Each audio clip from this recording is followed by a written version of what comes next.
अस्सलाम वालेकुम। क्या हाल दोस्तों, कैसे हैं आप? उम्मीद करता हूँ कि सब खैरियत तो आफियत से होंगे। जी, आप हमारा चैनल देख रहे हैं शुमाइल तबस्सुम। जी, इसमें आपको बहुत सारी दीनी बातें बताई जाएंगी और दीनी बातों के अलावा बहुत सारी मालूमाती बातें भी आपको बताई जाएंगी।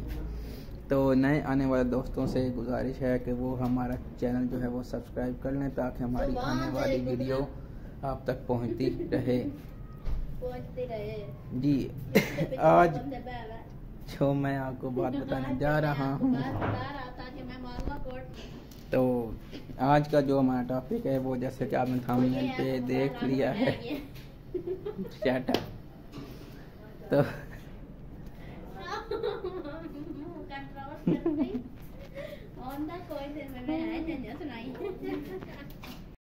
जी, आज का जो हमारा टॉपिक है वो है बुखार के मुतालिक, यानी बुखार चढ़ाना नहीं उतारना है हम लोगों ने।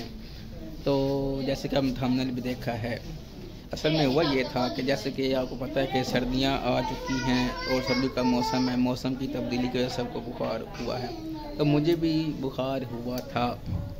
फिर जनाब मैं बड़ा ढीठ बन गया, मैंने कोई दवाई शवाई नहीं ली, ठीक है, कोई दवाई नहीं ली, कोई मेडिसिन, ज़ुकाम, बुखार, नज़ला। तो मुझे ना मेरी नानी अम्मा ने कहा, बेटा ये यखनी पियो, बड़े गोश्त की यखनी है, ठीक है। वो मैंने तकरीबन 3-4 दिन ना लगातार इस्तेमाल किया। उसके बाद अल्लाह पाक का शुक्र हो गया कि अभी तक वो उसके बाद नहीं बुखार हुआ, नज़ला भी ठीक हो गया, ज़ुकाम भी और बुखार भी। तो आपने करना ये है कि बड़े गोश्त की जो यखनी होती है वो 3 से 4 दिन इस्तेमाल करनी है। आप इस्तेमाल करेंगे तो आपको इंशाल्लाह अफाका होगा। मैंने तो कोई इस्तेमाल नहीं की मेडिसिन वगैरह, सिर्फ वो यखनी पी है बड़े गोश्त की।